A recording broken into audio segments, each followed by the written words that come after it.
Assalamualaikum warahmatullahi wabarakatuh. Selamat datang di Soal.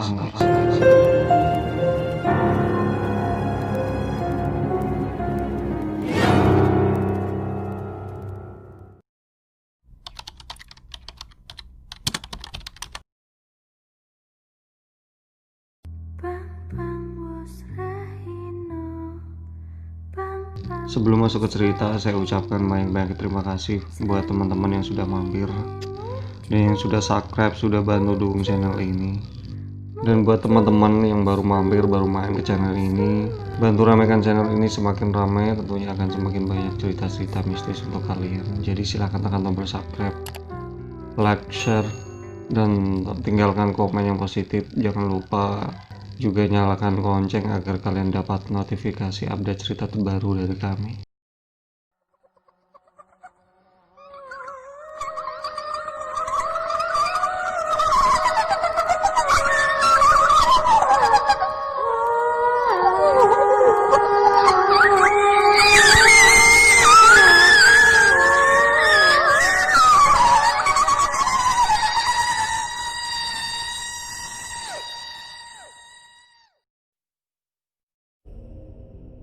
Sebelum teman-teman mendengarkan cerita ini, saya sarankan agar mendengarkan cerita sebelumnya terlebih dahulu. Silahkan klik pojok kanan atas karena cerita kali ini masih berkaitan dengan cerita sebelumnya. Masih ingat cerita terakhir dari Mbak Lena ketika melihat penampakan sosok berwajah pucat, berambut panjang, dan menoleh ke arahnya dari jendela kamar. Saya pikir itu adalah gangguan terakhir. Ternyata saya salah. Gak lama setelah saya membagikan cerita itu, hanya selang beberapa hari, ada gangguan lagi yang membuat saya ini lebih menyeramkan, dan saya nggak bisa bayangkan kalau saya ada di posisi itu.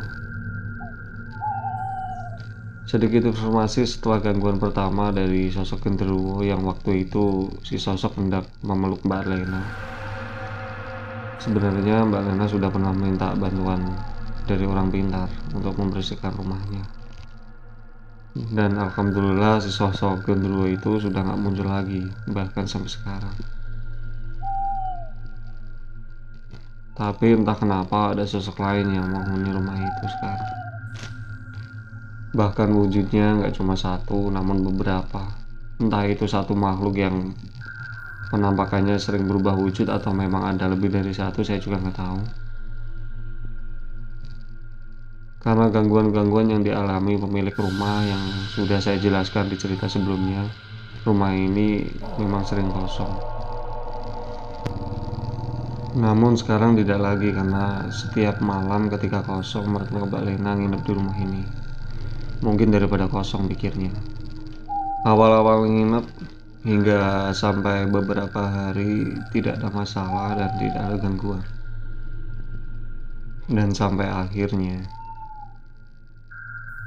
karena sering mendengar cerita-cerita dari Mbak Lena tentang gangguan-gangguan dari makhluk yang tak kasat mata di rumah ini, mertua Mbak Lena, sebut saja Pak Kaji, beliau ini malah terkesan meronta.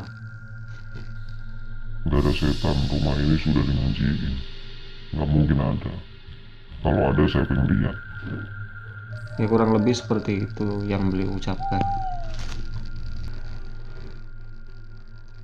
Nah, singkat cerita, seperti biasa Pak Kaji tidur di rumah Mbak Lena.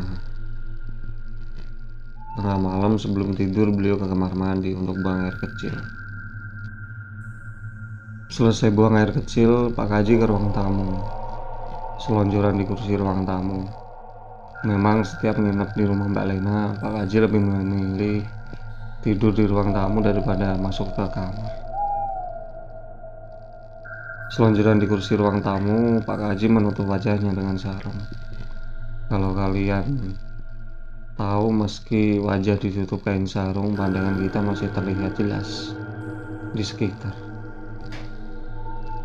Dan tiba-tiba, gak lama setelah menutup wajahnya dengan sarung, beliau melihat ada sosok perempuan duduk di dekat kakinya dengan posisi agak miring membelakangi Pak Kaji. Tentu saja Pak Kaji masih bisa melihat wajahnya. Beliau bilang sangat cantik. Dengan tatapan kosong ke depan, menggunakan pakaian zaman dulu berwarna hitam, bawahnya kain jarik dan atasnya pakai kemben. Lebih tepatnya mungkin seperti kebaya kutu baru. Rambutnya disanggul.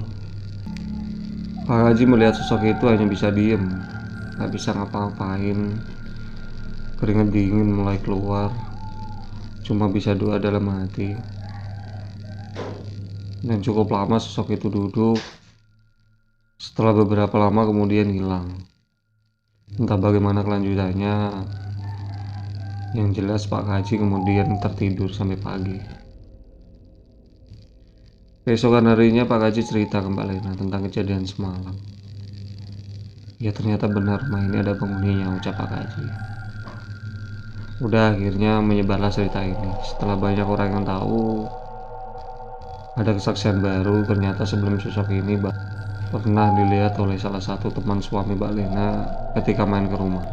Namun yang berbeda, yang dilihat dulu sosok itu berpakaian berwarna merah, bukan hitam.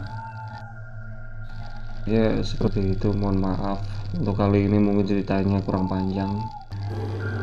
Pesan dari cerita kali ini, kita dengan manusia aja gak baik kita sombong atau menantang, apalagi dengan mereka yang tak kasat mata.